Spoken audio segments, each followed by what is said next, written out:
Vérissure, le numéro 1 des alarmes en France. Rendez-vous sur vérissure.fr pour votre demande de devis gratuit. Vérissure présente. Sud Radio, parlons vrai chez Bourdin, 9h-10h, Jean-Jacques Bourdin. Il est 9h06, merci d'être avec nous. 9h06 jusqu'à 10h, c'est votre espace, votre moment, c'est l'heure pendant laquelle vous vous exprimez, 0826 300 300, vous intervenez, nous allons beaucoup parler de politique évidemment, jusqu'à dimanche, c'est le sujet majeur qui nous occupe, qui nous préoccupe tous. Alors, y aura-t-il une majorité dimanche, après le second tour des législatives? Est-ce que la France va devoir apprendre, surtout le personnel politique français et les Français, est-ce que nous allons devoir apprendre la politique du compromis, ce que nous ne connaissons pas bien en France? Le compromis, ça veut dire quoi le compromis? Ça veut dire savoir accepter de partager ses idées et accepter les idées des autres pour construire. Parce que ce qui compte quand même, c'est l'avenir du pays, c'est l'avenir de la France. Il faut que la situation ne soit pas bloquée. Pour parler de tout cela, je vous attends, évidemment, 0826 300 300. Je vous attends, dites-nous, qu'allez-vous faire? Comment regardez-vous la situation politique actuellement? Qu'allez-vous faire dimanche? Qu'avez-vous fait dimanche dernier? Nous allons avoir deux invités. L'un qui est déjà avec nous, Benjamin Morel, qui est maître de conférence à Paris 2, Panthéon-Assas, auteur de Le Parlement, temple de la République de 1789 à nos jours, édition passée composée, livre paru hier. Exactement. Oui, Benjamin Morel, merci d'être avec nous. Bonjour. Merci. Emmanuel Rivière sera là avec nous dans un instant, politologue, enseignant en Paris 1 et Sciences Po. Bien. Avec nous aussi Maxime Trouleau. Bonjour Jean-Jacques. Maxime, bonjour Maxime. Maxime, où en est-on des retraits? Combien de retraits dans les fameuses triangulaires annoncées? 306 dimanche dernier. Combien de retraits? Il y en aurait environ, pas de chiffre officiel encore, environ 220 selon plusieurs calculs. 221 dit Le Monde. Voilà. Vous avez quel chiffre, vous, Benjamin Morel? À peu près ça, oui, en effet. À peu près ça, oui. On est aussi sur 306, entre, ce qui est énorme. Ce qui est beaucoup. Mais c'est malgré tout le record de triangulaires que l'on est, parce qu'on avait beaucoup de triangulaires originellement. Donc, voilà. Du coup, on aurait plus qu'une centaine de triangulaires pour ce second tour dimanche, Jean-Jacques. 400 duels. À peine. Alors, c'est ça. Les chiffres sont pas encore officiels, donc on oscille entre 95, 101, 102. Bref, environ 400 duels. Du coup, 4000 candidats au premier tour. Il n'y aura plus que 1100 pour ce second tour. Bon, 400 duels. Premier enseignement. Ça veut dire quoi, quelles conséquences de tous ces retraits? Benjamin Morel. Alors, la conséquence principale, c'est que l'idée d'une majorité absolue du Rassemblement national s'éloigne. Évidemment, il reste des triangulaires, et une centaine de triangulaires, c'est quand même beaucoup. Mais dans la plupart de ces circonscriptions, le RN a peu de chances d'arriver au pouvoir. Il faut voir que vous avez des triangulaires, par exemple en milieu urbain, où les chances du Rassemblement national sont très assez faibles. Les triangulaires, qui étaient les triangulaires permettant potentiellement au RN de l'emporter, c'était notamment les triangulaires en milieu rural ou semi-urbain. Ces milieux-là, ont plutôt mis en tête la majorité, avec, si jamais il y a retrait du candidat de gauche, un bon report escompté de l'électorat de gauche sur l'ancienne majorité, sur les macronistes. Là, les retraits ont été plutôt efficaces. La gauche a bien fait appliquer les consignes de vote en la matière. Donc, dans ces circos qui étaient prenables par le RN, on a de bonnes chances aujourd'hui que le RN soit battu, ce qui induirait a priori une absence de majorité absolue, même une relative décrue de 120, 240 députés, d'après ce qui est à peu près escompté. Oui, d'après ce qui est escompté, ce qui ferait qu'il y aurait 3 blocs finalement réels à l'Assemblée nationale. Avec le bloc de gauche qui n'a aucune chance d'avoir la majorité, que les choses soient claires, il n'y a que Mélenchon qui le dit, mais aucune chose d'avoir la majorité. Emmanuel Rivière, bonjour. Ça y est, nous avons engagé la conversation. D'ailleurs, nous allons engager la conversation avec tous les auditeurs qui vont être à l'antenne dans un instant. Emmanuel Rivière, vous êtes politologue, enseignant à Paris 1 et Sciences Po. Emmanuel Rivière, nous le disions avec Benjamin Morel, dimanche prochain, il n'y aura probablement pas de majorité. De vraie majorité. Alors, c'est toujours délicat de donner le sentiment aux électeurs qui n'ont pas encore voté. On n'est pas là dans les supputations, mais tout de même, c'est quand vrai on regarde les faits. Il y a un parti qui est le plus proche de l'espoir de constituer une majorité, c'est-à-dire c'est le Rassemblement national, dont Marine Le Pen disait encore hier qu'elle était en recherche d'alliés, finalement. C'est ça un peu la question. Et pour les autres formations politiques... Depuis 10 jours. Au début, c'était « nous aurons la majorité ». Maintenant, nous sommes en recherche d'alliés. À vrai dire, le discours a évolué même plus subtilement que ça. Enfin, il y a eu ça, oui. Mais il y a eu... Moi, j'ai été frappé par l'évolution du discours entre Jordan Bardella, chez vos confrères de TF1, lundi soir, qui dit la question qui est posée, c'est moi ou Mélenchon. Et finalement, devant ce mouvement de barrage, finalement, qui s'est concrétisé par ces désistements, hier matin, Marine Le Pen, c'était plutôt c'est nous ou une espèce de désordre constitué par l'absence de coalition et des manigances de ceux qui veulent nous empêcher d'aller au pouvoir. Mais donc, à part cet espoir, hein, et on voit effectivement qu'il baisse la jauge du nombre de députés nécessaires pour prétendre à constituer une majorité, oui, il n'y a pas beaucoup d'alternatives possibles, ne serait-ce que parce que il y a eu ces désistements, eh bien, aucune des deux autres forces, que ce soit le Nouveau Front Populaire, qui n'est pas arrivé très loin derrière en voix, mais qui a retiré ses candidats dans un grand nombre de circonscriptions, et pour la majorité, oui, il y a peu d'espoir. Là, c'est vraiment de l'arithmétique. Ils ont plus assez de troupes présentes au second tour pour sérieusement prétendre emporter la majorité absolue. Bien, mais il n'y aura pas donc probablement pas de majorité absolue. Est-ce qu'on peut, on commençait à en discuter avec Benjamin Morel. Est-ce qu'on peut imaginer les Jeux Olympiques approchant? C'est le président de la République qui a les cartes en main. Après dimanche, s'il n'y a pas de majorité, est-ce qu'on peut imaginer les Jeux Olympiques approchant, un gouvernement de transition, un gouvernement de coalition, de transition en attendant, en remettant finalement la véritable décision à l'automne? Alors, je pense que les Français peuvent l'imaginer, en fait, parce que je suis pas si sûr qu'ils aient le sentiment que les gouvernants aient une action aussi lisible, aussi impérative. Oui. La France n'est pas si mal administrée. Et on peut imaginer que les Jeux Olympiques sont à peu près préparés. Donc, si on enlève la structure, la couche gouvernementale, juste en dessous, vous avez une administration, des gens très responsables qui savent faire leur métier, que ce soit en matière de sécurité, de santé, de logistique et d'organisation. Donc, à mon avis, on peut passer les Jeux sans gouvernement. Quand on regarde, vous allez me contredire si je dis des bêtises, personne n'a la majorité dans l'opinion aujourd'hui en France. Quand on regarde, le Rassemblement national a obtenu entre 30 et 33%. 33% au premier tour, 33% de 70% des votants. Ça veut dire à peu près 25% de l'opinion. À peu près. Quand on regarde, la gauche a obtenu 30%. Un petit peu moins de l'opinion. La majorité entre 20 et 22%. Encore moins dans l'opinion. Mais personne n'est majoritaire aujourd'hui dans l'opinion en France. Donc, c'est le scrutin majoritaire qui donne une majorité. Notre système électoral. Mais dans l'opinion, personne n'est majoritaire. Donc, le compromis risque de s'imposer naturellement, non, Benjamin Morel? Dans un pays où on serait à la proportionnelle, il se serait déjà imposé depuis longtemps. Regardez 2017. La majorité, à l'époque macroniste, a 60% des députés. Mais au premier tour, les députés LaREM-Modem, c'est 34% des votants et 17% des inscrits. Notre modèle électoral a été fait pour produire d'une minorité de votants une majorité absolue, parce que l'angoisse initiale, originelle par rapport à la 4ème République, c'était pas tant l'instabilité politique que l'instabilité parlementaire. Il fallait tenir le Parlement, et donc fallait des majorités absolues, pléthoriques et disciplinées. On n'en a plus. Pour des raisons de sociologie électorale sur lesquelles on pourrait revenir en détail, mais on n'en a plus. Et donc, ce faisant, eh bien, on va être contraint à des compromis parlementaires.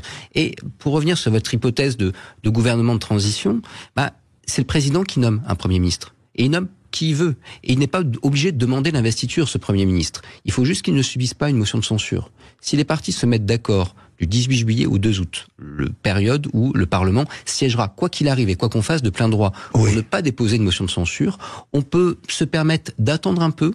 Le Parlement resiège de plein droit le 1er octobre pour constituer des majorités, pour négocier. Chez nos partenaires, ça peut durer très longtemps, plusieurs mois. Mais bien sûr, ça existe partout en Belgique, ça dure un an même. On est sans gouvernement pendant un an. Finalement, est-ce que la France pourrait vivre sans gouvernement? Alors, faut quand même avoir en tête qu'il y a quelques cas où on peut attendre des mois, et puis il y a les situations de la Belgique. C'est plus facile dans un État fédéral, où une grande partie de de la vie publique est gérée au niveau des décentralisation. États. Voilà. Alors on va peut-être enfin apprendre une vraie décentralisation, mais donc on pourrait vivre sans gouvernement. Après, c'est pas la culture, et c'est vrai que c'est la culture politique française, constituée, comme le rappelait Benjamin, autour du fait majoritaire, qui est profondément chahutée. Mais voilà, si on prend un peu de recul, elle est chahutée à partir du moment où on dit, dans le cadre du dépassement, la gauche, la droite, c'est fini. On est sur un centre et puis finalement 2 oppositions à droite à gauche. Quand on arrive dans la tripartition, constituer le fait majoritaire devient beaucoup plus difficile. Et c'est un peu une des leçons qu'il faut tirer de... Bon, il y a quelque chose de fondamental qui s'est passé après la réélection d'Emmanuel Macron en 2022. Une élection, ça sert à quoi? Ça sert à se mettre d'accord pacifiquement, et puis la minorité battue acquiesce. Elle dit ok, bon, on a été pour la première fois, de mon sens, dans une élection qui n'a pas produit cet acquiescement. Raison pour laquelle d'ailleurs Emmanuel Macron n'a pas eu la majorité à l'Assemblée. On n'est plus dans l'acceptation du fait majoritaire, et ça c'est un grand désordre. Vous avez raison, Emmanuel Macron a été mal élu électoralement, il a été mal élu, mal réélu en 2022, et on est dans la suite de ce qui s'est passé en 2022. D'ailleurs, l'opposition a, qu'elle soit à droite ou à gauche, a multiplié les remarques en disant Emmanuel Macron, finalement, n'est pas majoritaire. Dans le pays, il n'est pas majoritaire, mais personne n'est majoritaire. C'est la réalité du pays. Ce que personne ne peut accepter. C'est difficile pour un politique d'accepter cela. Oui, c'est compliqué, d'autant que c'est tout le problème un peu des institutions à la française. Le président de la République française a en fait assez peu de pouvoir en droit.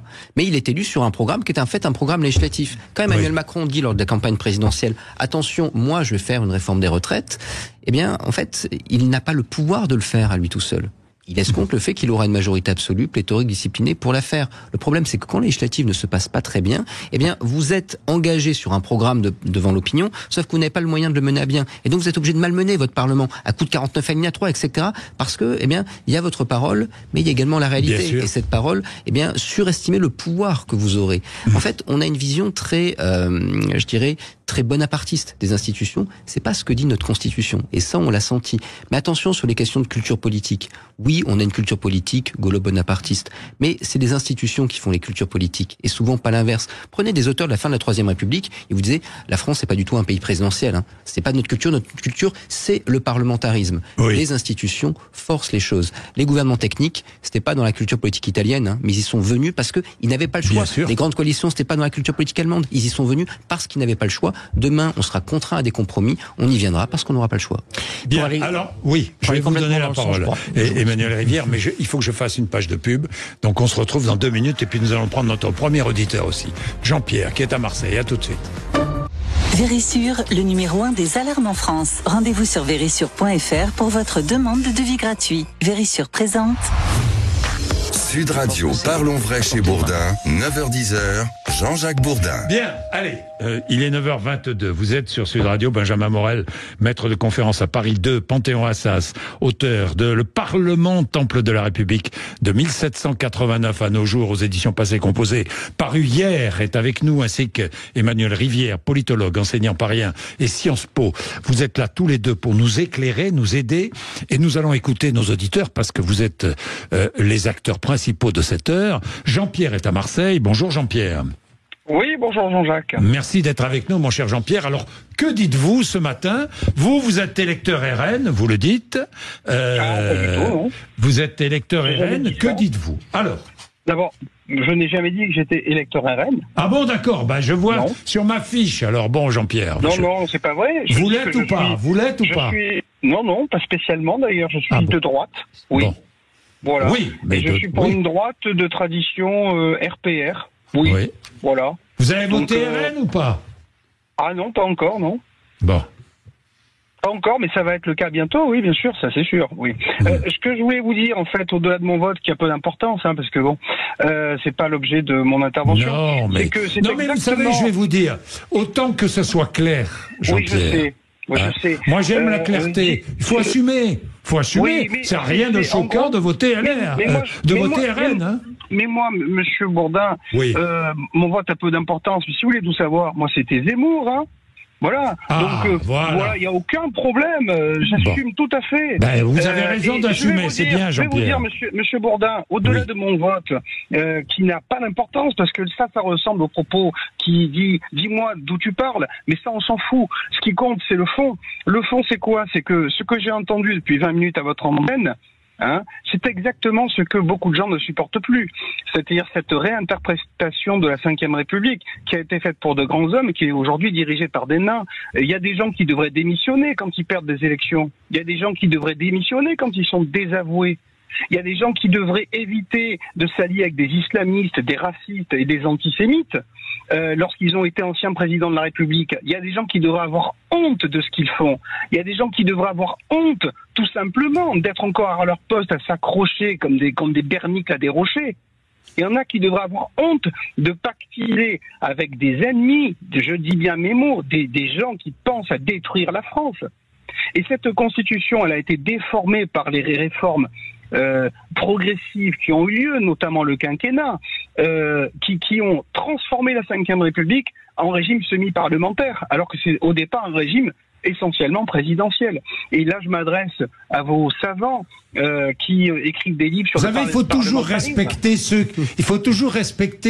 ceux qui savent, mon cher Jean-Pierre. Oui, vous savez, c'est très important dans la vie. Je suis désolé. C'est très important dans la vie parce que ça permet de dépasser ses propres passions. Eh bien, écoutez, Monsieur Bourdin, ce n'est pas parce qu'un spécialiste dit quelque chose sur ce qu'il pense des institutions que je suis obligé de penser la même chose. J'ai mon avis aussi, et il se trouve que vous êtes pas obligé de penser la même chose, mais c'est bien d'écouter ce qu'il dit. Eh bien, j'écoute ce qu'ils disent et je ne suis pas d'accord. Et je ne suis pas d'accord avec des arguments.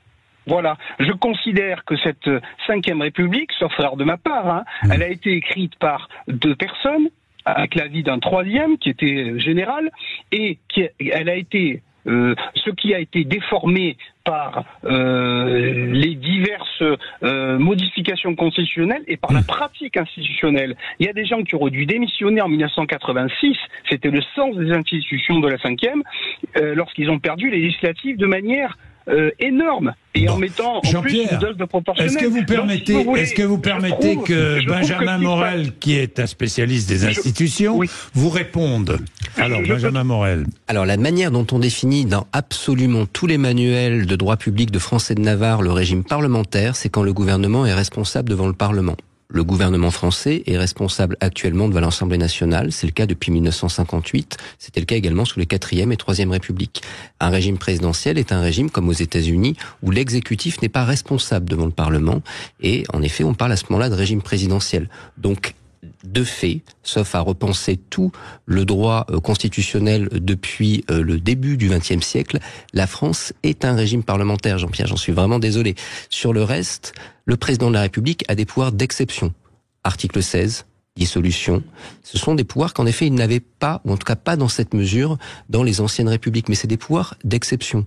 On a eu le débat sur notamment la place du président de la République et le domaine réservé. Le domaine réservé, ça n'existe pas dans la Constitution. C'est une invention de Jacques Chaban-Delmas au congrès de l'UNR en 1961.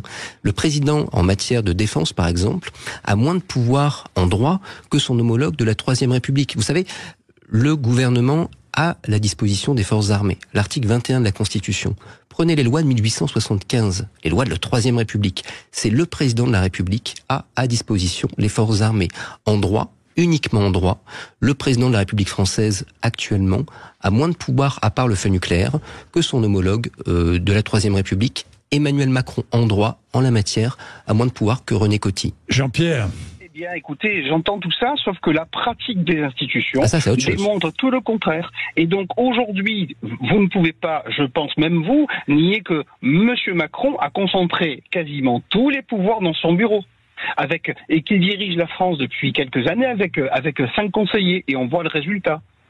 Oui. Et c'est quelqu'un qui aujourd'hui conduit par ses décisions gouvernées par je ne sais quel modèle mental à la catastrophe. Et lorsque les Français lui disent non, il dit ça va être oui quand même. Alors moi je considère, sauf erreur de ma part, que cette élection, en tout cas ce premier tour, a décidé de la fin du en même temps. Mais non, il va nous imposer le en même temps au second tour. Jean-Pierre, vous concédez qu'il n'y a aucune majorité dans ce pays. Moi, ce que je concède, Monsieur Bourdin, c'est qu'il y a des sujets qui sont largement majoritaires dans le pays. Ah, mais les sujets, c'est une chose. La traduction politique en est une autre. La traduction politique ne va pas, et c'est pour ça que les gens sont très en colère aujourd'hui, et que cette colère, elle est dans les deux blocs. Voilà, c'est parce que la traduction politique n'existe pas. Il y a majoritairement aujourd'hui, globalement à droite comme à gauche d'ailleurs, des gens qui disent « stop à l'immigration ».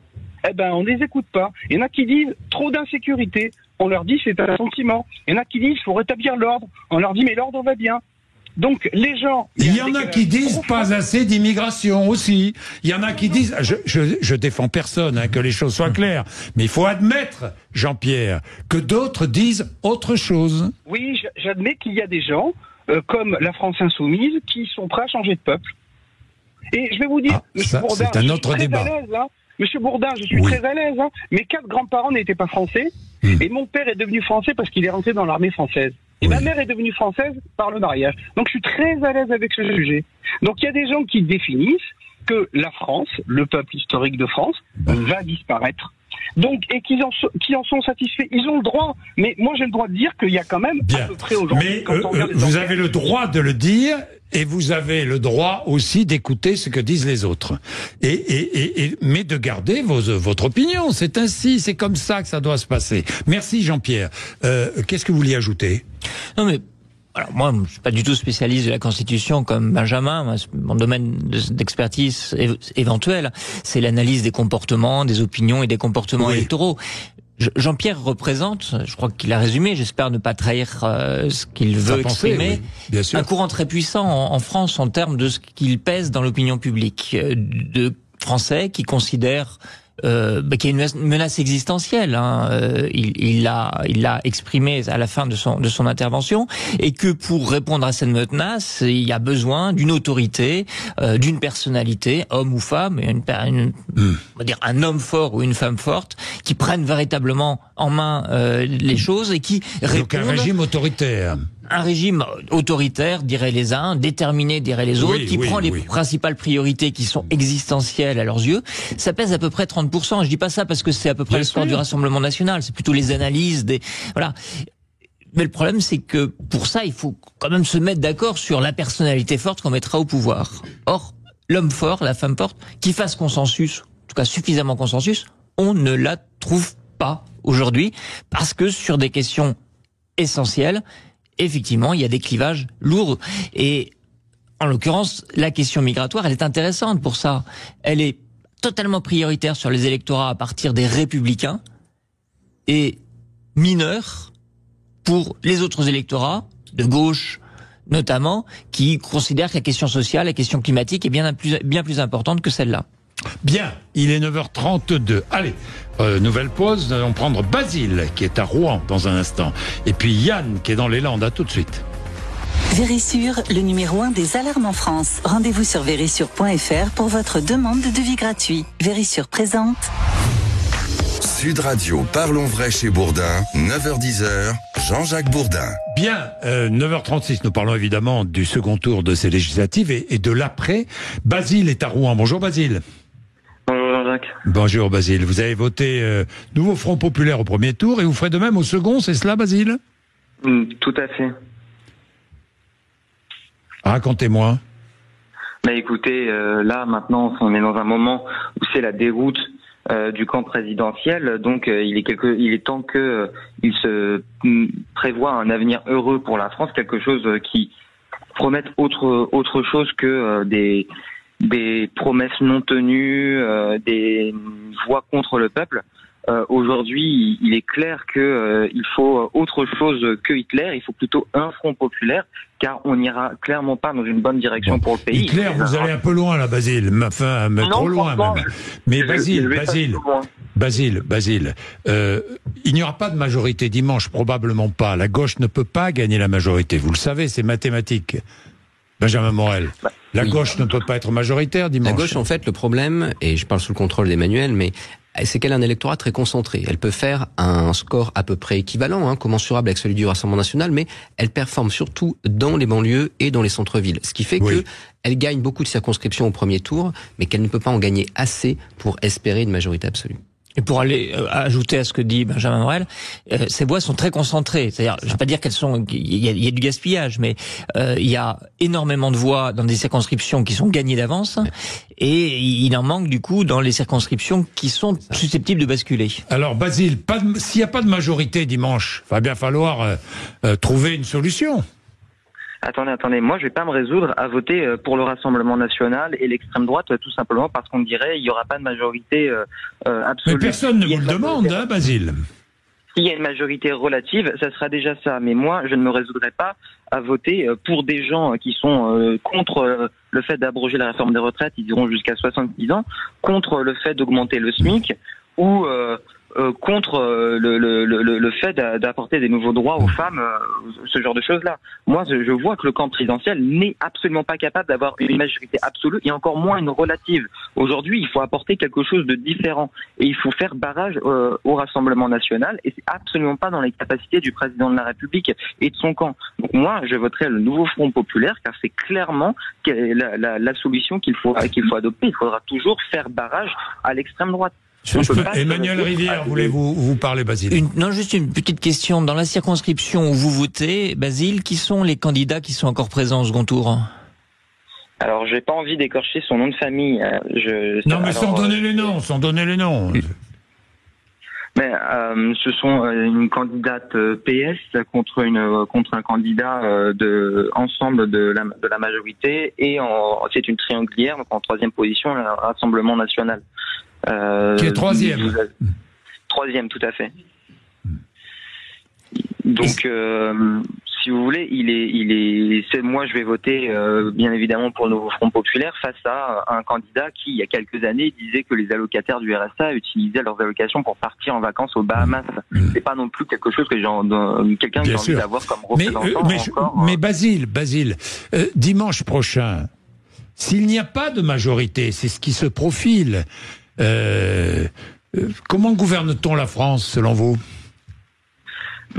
Écoutez, il faudra forcément qu'il y ait des concessions qui soient faites par le président de la République. Il faudra au bout d'un moment soit qu'il choisisse de complètement partir et de couler. On n'est plus dans une dérive autoritaire du président de la République. On est dans on coule le navire républicain et il ira peut-être avec Jordan Bardella. Non, mais ce serait ça je crois pas. Ça serait assez étonnant. Enfin, je sais pas. Qu'est-ce que vous en pensez, Benjamin Morel? Vous voyez, si le RN n'a pas la majorité, le président de la République nommé Bardella.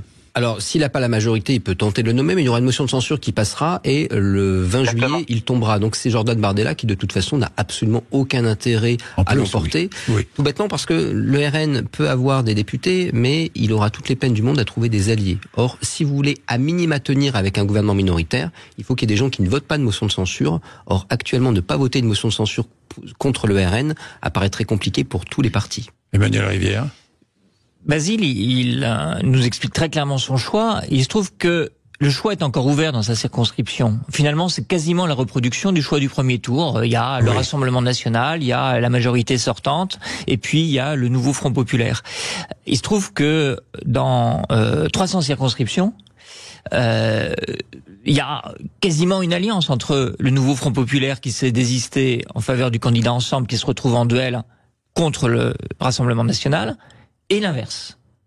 Et c'est là où du coup ça devient plus compliqué quand on est dans cette situation-là de rester dans le schéma de dire je veux la victoire pour parce que finalement il y a beaucoup d'électeurs qui sont pas dans la situation de Basile, qui sont dans la situation de se dire que la question fondamentale à laquelle ils sont amenés à répondre, c'est est-ce que je veux le Rassemblement national ou pas au pouvoir demain. Mais du coup, quand il va sortir des urnes une assemblée, les élus du Rassemblement, du Front populaire pourront dire à leurs collègues qui auront été élus sur la majorité Renaissance Ensemble, vous avez été un peu élus avec nos électeurs.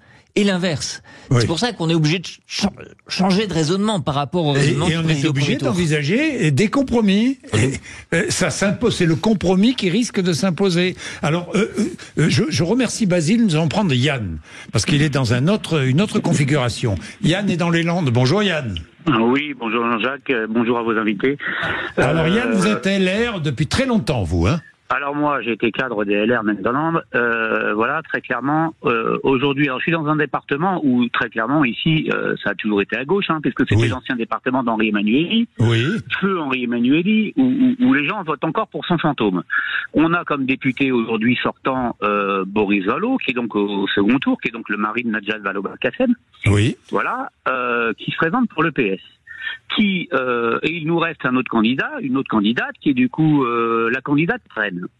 Voilà, donc on a Monsieur Vallaud qui en fait lui était Parti Socialiste, qui aurait très bien pu ne pas s'allier à LFI, parce que moi quand j'entends alors je suis LR, j'ai toujours combattu l'extrême droite, je suis vraiment de la droite gaulliste. J'ai des gens qui aujourd'hui vous êtes Chirac.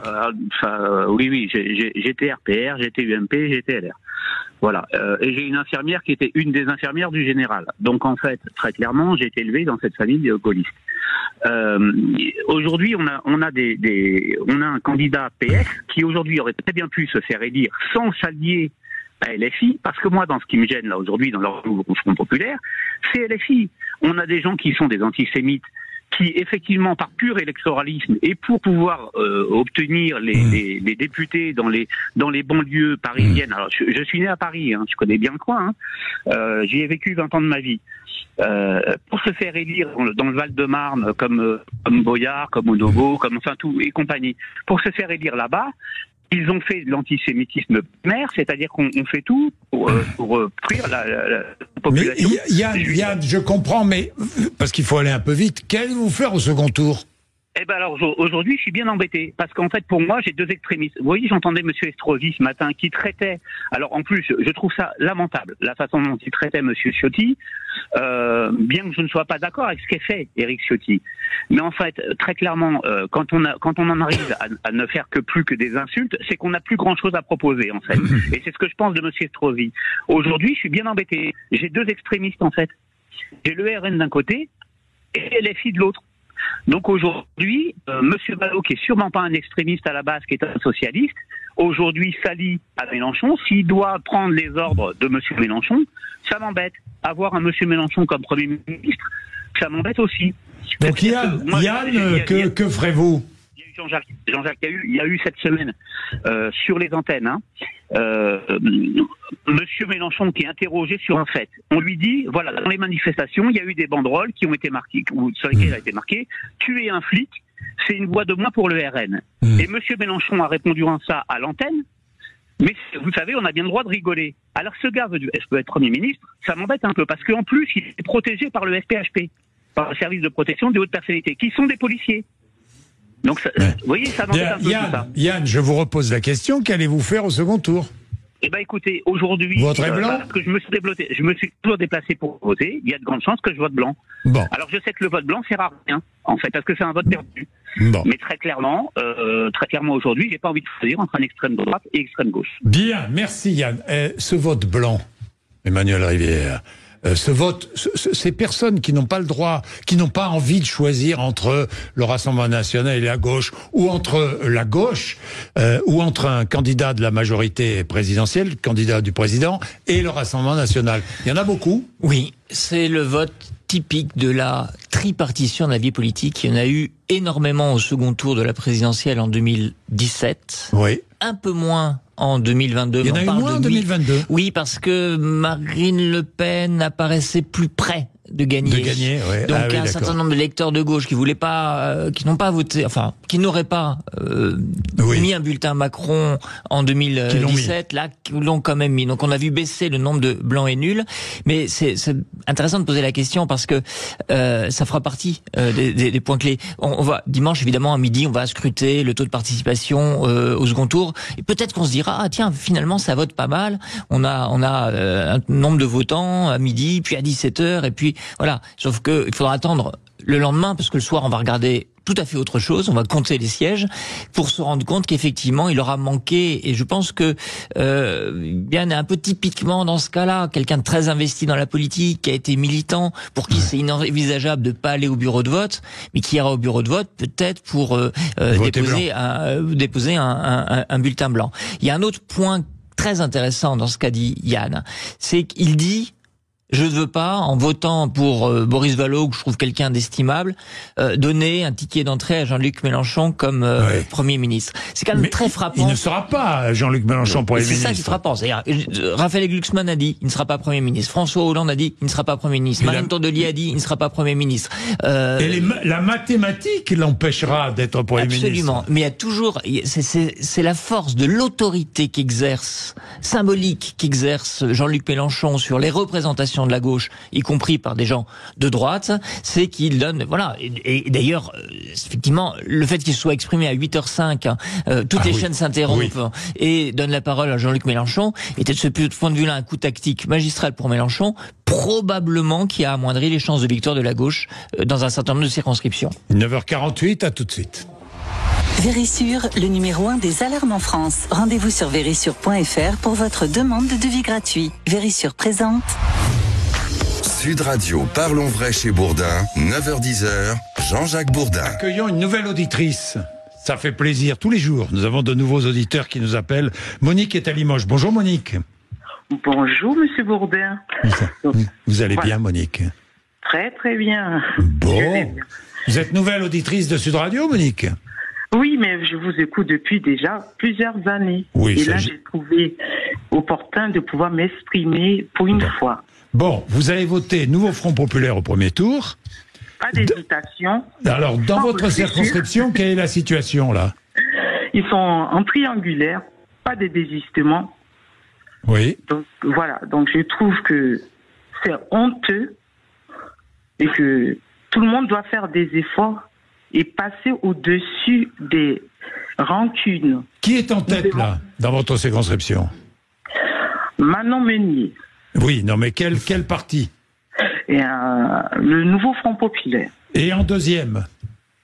En deuxième, nous avons le RN. Et en troisième, vous avez un candidat qui est qui? Eh bien, de la droite. Voilà. LR? LR. Qui ne veut pas se retirer? Eh bien non, il ne veut pas se retirer. Bon. Je ne vais pas rentrer dans les polémiques. C'est très serré? C'est très serré? Très très serré, 35, 34, très serré. Ah oui, oui. Voilà. Très serré. Ben, le LR pense que... Il y avait un candidat de la majorité présidentielle? Oui, mais moi je ne veux pas rentrer dans toutes ces polémiques-là. Oui. Moi, simplement faire entendre ma voix d'infirmière. Alors très vite, Monique, allez-y, très vite. Très vite, c'est de dire que nous sommes tous des humains. Nous avons chacun nos défauts. Mais quand on doit faire front pour la République, nous devons nous retrouver dans l'essentiel et vraiment éviter les divisions. La seule alternative aujourd'hui, est-ce que nous sommes pour la République ou nous ne le sommes pas? Oui ou non? Nous votons le Nouveau Front Populaire sans hésitation, sans réfléchir, parce que nous l'avons déjà fait. Je suis de gauche, mais mon cœur balance entre le centre. J'ai toujours voté pour faire front au Front National. Ça ne va pas changer. On ne va pas donner une nouvelle image en mettant un vernis. Quel que soit le candidat, vous voteriez contre le Rassemblement National, quoi. Quel que soit le candidat, on peut dire que c'est un suffrage, oui ou non. Bien. Il n'y a pas de milieu. Bien. Eh ben, merci beaucoup, Monique. Ça me fait plaisir de vous entendre, de vous accueillir surtout. C'est ce qui compte. Sur le personnel politique, je voudrais terminer avec ça, le futur personnel politique de l'Assemblée.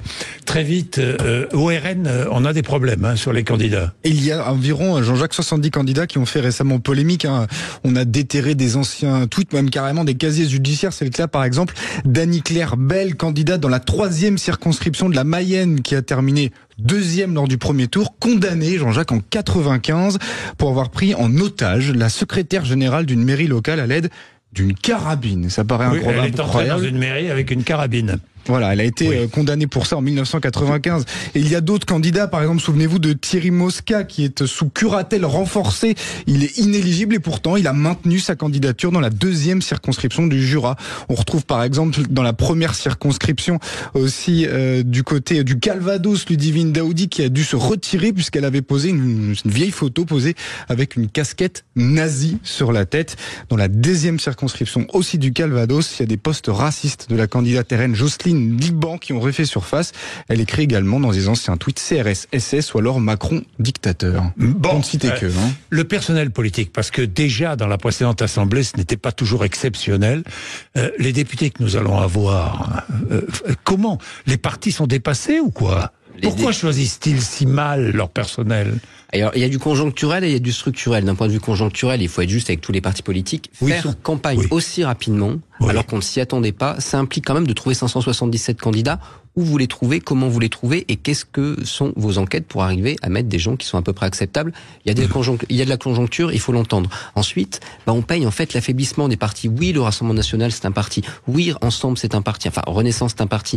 Oui, la France Insoumise, c'est un parti au sens juridique du terme. Mais c'est pas un vieux parti politique. Avant, qu'est-ce qui se passait? On allait vous chercher dans une organisation de jeunesse à la sortie du lycée. On vous formait dans le parti. Vous étiez conseiller municipal, conseiller départemental, président d'une collectivité. Et quand vous aviez fait 15 ans dans le parti, vous deveniez député. On vous connaissait, on vous formait, vous étiez structuré. Vous aviez appris la vie politique dans les collectivités. Maintenant, il faut trouver rapidement des candidats qui souvent n'ont aucune expérience politique. Évidemment, c'est pas toujours heureux. Oui, LFI non plus. Hein. Le candidat du fichier S, Raphaël Arnaud à Avignon. Un mot, Emmanuel Adler, vous avez 30 secondes. En 30 secondes, c'est un des éléments frappants de la vie politique française ces dernières années, très tiré par des figures emblématiques, Emmanuel Macron et Jean-Luc Mélenchon, qui ont autour d'eux des mouvements un peu gazeux, très peu implantés. Pas très peu d'élus locaux pour faire ce travail patient de sélection des candidats. C'est un peu moins vrai de Marine Le Pen, mais Marine Le Pen, la construction du Rassemblement National se fait quand même beaucoup autour du nom Le Pen. Il y a aussi un sujet d'hyper-personnalisation de la vie politique qui rendra là aussi compliqué de passer à une culture parlementaire, mais en même temps, quand quelque chose ne marche pas, faut bien un tout petit peu se demander ce qu'il faut changer pour passer à autre chose. Merci à tous les deux d'être venus nous voir et merci à tous nos auditeurs. Tout de suite, Sud Radio Média, Valérie Expert, Gilles Gansman reçoivent Claire Lajeunie, réalisatrice, et Sarah Baruch, qui est auteure. Merci. Sud Radio, parlons vrai chez Bourdin, 9h-10h, Jean-Jacques Bourdin. Avec Vérissure, le numéro 1 des alarmes en France. Rendez-vous sur vérissure.fr pour votre demande de devis gratuit.